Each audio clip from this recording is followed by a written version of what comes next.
It is match day Saturday, and Austin FC are taking on Sporting Kansas City for the seventh time in club history. The last time both teams played against each other happened around last month, in which Austin FC suffered a 4-1 loss against Sporting Kansas City, and the only person from Austin FC who scored that goal was from Sebastian Driussi, and that was considered the lowest point of our season with that loss to SKC. But a month later, what exactly is Sporting Kansas City to Austin FC? Are they an easy or a threat to the Verde and Black? Well, currently, Sporting Kansas City sits 11th place in the Western Conference, with 6 wins, 8 draws, and 10 losses, averaging 26 points. In the last 5 games for Sporting Kansas, it's been kind of okay to decent, with 1 win, 3 draws, and 1 loss. The last time Sporting Kansas City got a win was when they beat Vancouver Whitecaps in a 3-0 score. So, Austin FC sits 6th place in the Western Conference with 29 points. Our last 5 games, it's been really impressive, because we got 3 wins, 1 win, 3 wins, 1 draw, and 1 loss, with 12 goals scored and 5 goals allowed, and we're now sitting with 29 points in 6th place.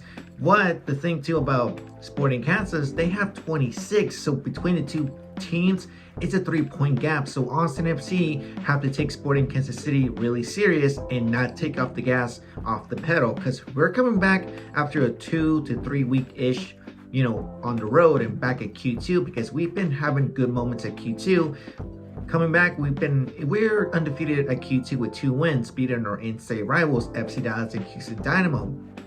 In our record at home, it's 5 wins, 3 draws, and 3 losses, and it's been improving ever since the 10-day international break. But now let's see the record for both teams.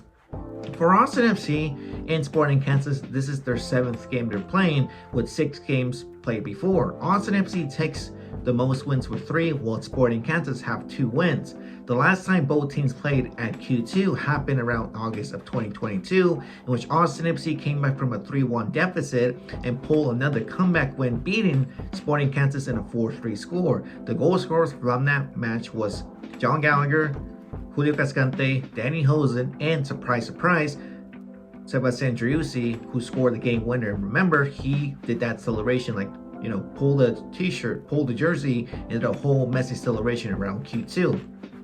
But for Sporting Kansas City and Austin FC have 2 wins against SKC at Q2, because the first time we played them at Q2 happened in the last home game of the 2021 season, in which we beat them in a 3-1 score, and now last year happened, and now this is the 3rd game they're playing at Q2. Also for Sporting Kansas, they have a really bad record on the road with 1 win, 6 draws, and 5 losses. The last time Sporting Kansas City got a win on the road was when they beat the Seattle Sounders in a 2-1 score. And after that match with Sporting Kansas, they found the rhythm and they had good results, getting back and forth wins and draws, and ever since they didn't see a loss until a month later. But now let's focus on the players that Austin FC need to focus on. This season, Sporting Kansas City's offense have provided 30 goals in this 2023 season. 3 players have scored 18 of the 30 goals for Sporting Kansas, averaging 60% of the goals for SKC. First, it's Alan Pulido, who provided 10 goals in 19 games with 1 assist. Ever since coming back from his injury, Pulido, or Pudigol, has been finding his rhythm, and he's been right there being a solid number 9 for SKC. In the last 5 games for Alan Pulido, he's provided 5 goals.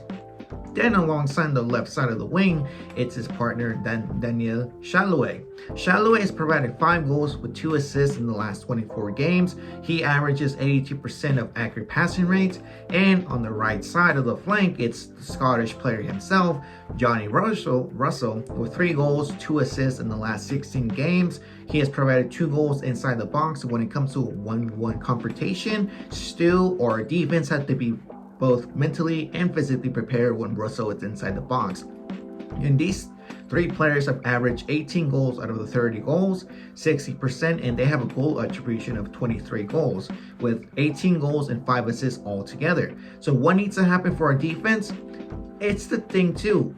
Should Kep Keller start against SKC? It has to happen, because Alex Ring is still out due to his growing injury, and Julio Cascante has to improve more than what happened to the loss to Vancouver Whitecaps. Because look what happened in the first 30 seconds. He was not in the right time in the right place, and look, our defense was completely behind when that goal happened. So Cascante has to be prepared, and Kip Keller has to put his full effort because we know what a player he is.